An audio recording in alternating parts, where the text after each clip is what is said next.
नमस्कार, स्वागत है आपका हमारे चैनल पर। मैं हूं आपके साथ शिप्रा सैनी। महाराष्ट्र सरकार ने गृह मंत्री अनिल देशमुख के खिलाफ उच्च स्तरीय जांच समिति की घोषणा कर दी है। हाईकोर्ट के रिटायर्ड जज कैलाश चंदीवाल इस समिति की अध्यक्षता करेंगे। आपको बता दें, मुंबई के पूर्व पुलिस कमिश्नर परमवीर सिंह के गृह मंत्री पर तमाम बड़े आरोप उन्होंने लगाए थे, जिसके बाद अब महाराष्ट्र सरकार ने इन तमाम आरोपों की जांच का फैसला लिया है, जिसके लिए एक समिति का गठन किया गया है। लेकिन अब इस समिति पर ही बीजेपी के नेता और महाराष्ट्र के पूर्व मुख्यमंत्री देवेंद्र फडणवीस ने सवाल उठाए हैं। उन्होंने साफ तौर पर यह सवाल किया है कि आखिर एक रिटायर्ड जज बिना सत्ता के किस तरीके से एक गृह मंत्री के खिलाफ जांच कर सकते हैं, उनसे पूछताछ कर सकते हैं। यह सवाल देवेंद्र फडणवीस ने उठाया है। इसके अलावा उन्होंने जोटिंग कमेटी का हवाला देते हुए कहा है कि ना तो इस समिति का गठन किया गया है और ना ही the commission of inquiry act 1952 के तहत इसे शक्तियां दी गई है। उन्होंने कहा कि जैसा कि हमारे कार्यकाल के दौरान माननीय न्यायमूर्ति जोटिंग कमेटी के मामले में किया गया था, तो ऐसा कुछ भी इस कमेटी में नहीं किया गया है। इसके अलावा उन्होंने कहा कि दरअसल अनिल देशमुख के खिलाफ आरोपों की जांच करने के लिए माननीय न्यायमूर्ति चंदीवाल समिति का जो गठन किया गया है, केवल वो मात्र एक प्रकृति है, बल्कि कोई न्यायिक आयोग नहीं है।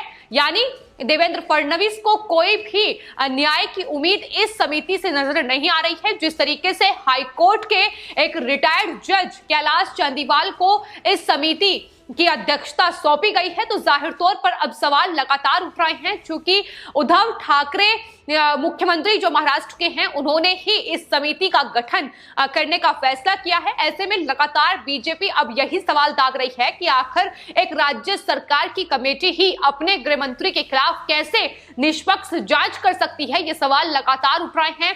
फिलहाल महाराष्ट्र के गृह मंत्री अनिल देशमुख पर मुंबई के पूर्व पुलिस कमिश्नर परमवीर सिंह ने चिट्ठी में जो तमाम आरोप लगाए थे, उसके बाद अब उद्धव ठाकरे महाराष्ट्र के मुख्यमंत्री ने इस समिति का गठन करने का फैसला लिया, जिसकी जानकारी खुद गृह मंत्री अनिल देशमुख ने ही दी थी। उन्होंने साफ तौर पर जानकारी देते हुए यह कहा कि उन्होंने खुद ही ये मांग की थी कि जो उन पर आरोप लगे हैं उसकी जांच होनी चाहिए और सच्चाई सबके सामने आनी चाहिए। लेकिन वसूली का ये इतना बड़ा खेल जो है महाराष्ट्र में चल रहा है, और लगातार सवाल यही है कि आखिर राज्य सरकार की ही एक समिति जब अपने ही गृह मंत्री के खिलाफ इस तरीके से जांच करेगी, तो आखिर वो जांच कैसे निष्पक्ष हो सकती है।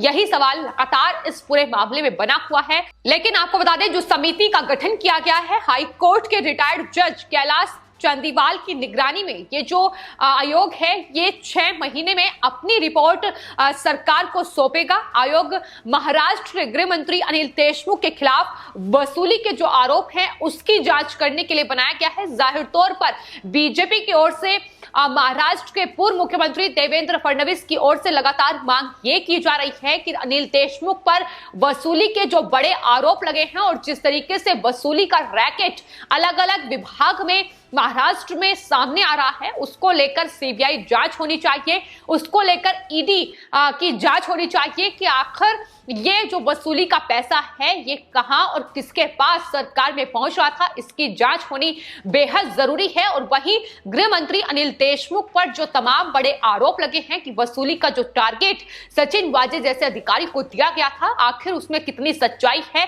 ये जांच एक केंद्रीय एजेंसी को करनी चाहिए, बजाय एक राज्य सरकार की समिति के। जाहिर तौर पर जिस तरीके से बचाव लगातार अनिल देशमुख का एनसीपी और उद्धव ठाकरे महाराष्ट्र के मुख्यमंत्री करते नजर आए हैं, उससे यह साफ हो जाता है कि किस तरीके से एक दूसरे को बचाने की कोशिश इस पूरे मामले में की जा रही है। पहले सचिन वाजे को बचाने की कोशिश की गई, शिवसेना के प्रवक्ता रहे हैं, भले ही क्राइम यूनिट के एक असिस्टेंट पुलिस इंस्पेक्टर हो, लेकिन उससे पहले शिवसेना के उनके साथ सीधे संपर्क थे, तो ऐसे में बचाने की कोशिश सचिन वाजे को। उसके बाद जब परमवीर सिंह पर शिकंजा कसा गया तो उन्होंने अनिल देशमुख की पोल खोली, जिसमें उन्होंने वसूली के रैकेट का पर्दाफाश किया। और उसके बाद अनिल देशमुख का बचाव न सिर्फ एनसीपी करती नजर आई, बल्कि शिवसेना की ओर से भी उद्धव ठाकरे महाराष्ट्र के मुख्यमंत्री की ओर से बचाव किया गया।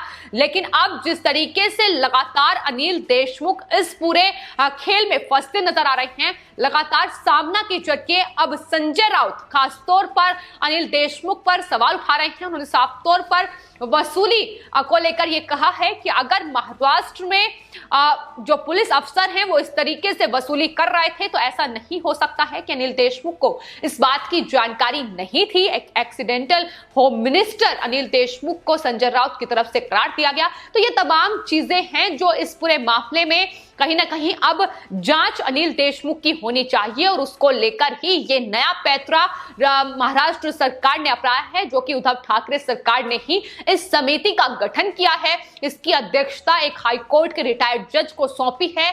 6 महीने बाद ये समिति जो है ये अपनी जांच रिपोर्ट जो है वो सरकार को सौंपेगी।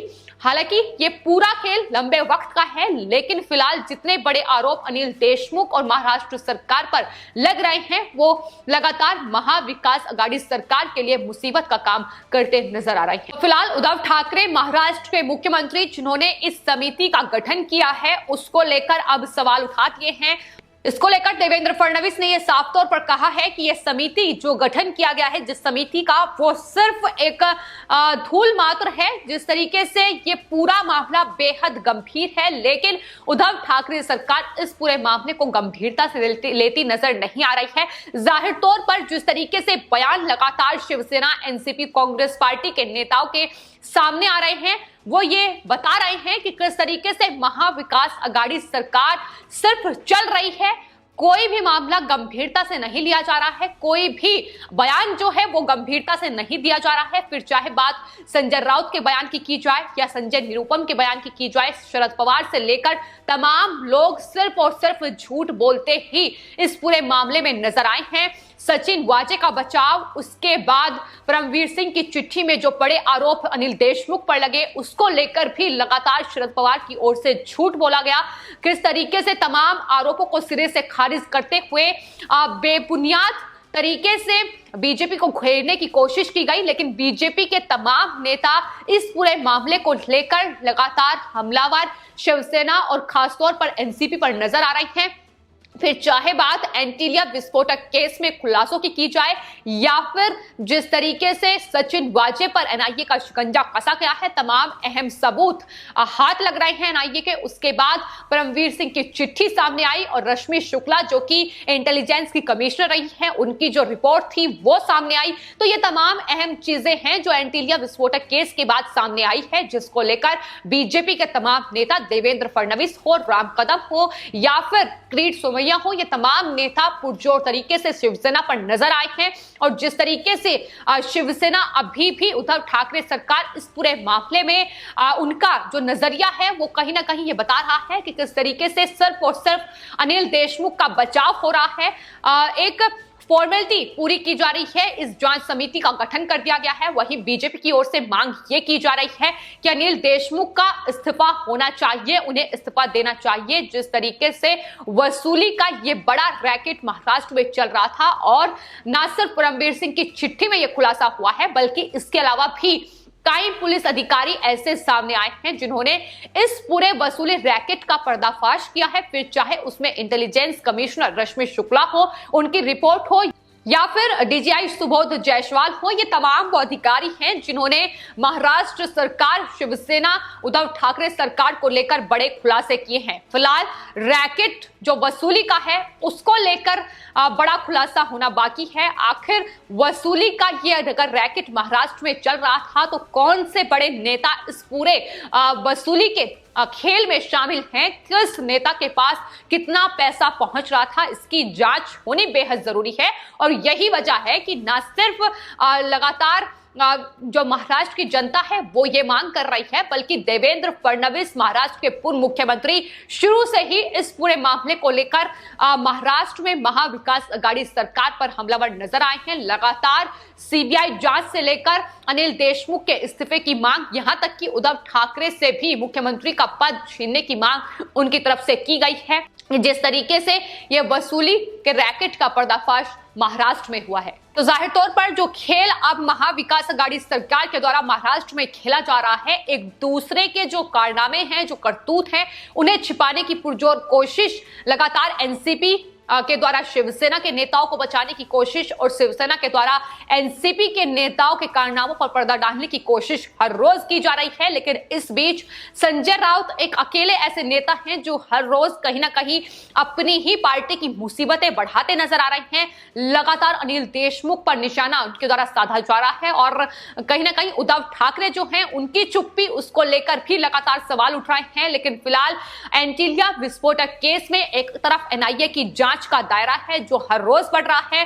लगातार विनायक सिंधे, नरेश जैसे लोग उनकी हिरासत में हैं। सचिन वाजे पर लगातार शिकंजा कसा जा रहा है, उनसे पूछताछ की जा रही है, तमाम अहम सबूत हाथ लग रहे हैं। वहीं दूसरी ओर महाराष्ट्र में राजनीति भी चरम पर इस पूरे केस के बाद निकलकर सामने आ रही है। जिस तरीके से लगातार जो महाराष्ट्र में राजनीतिक गतिविधियां हैं उनमें बड़ा फेरबदल देखने को मिल रहा है। फिलहाल आपकी इस पूरे मामले पर क्या राय है, हमें कमेंट बॉक्स में जरूर लिखें और चैनल को सब्सक्राइब करें। धन्यवाद।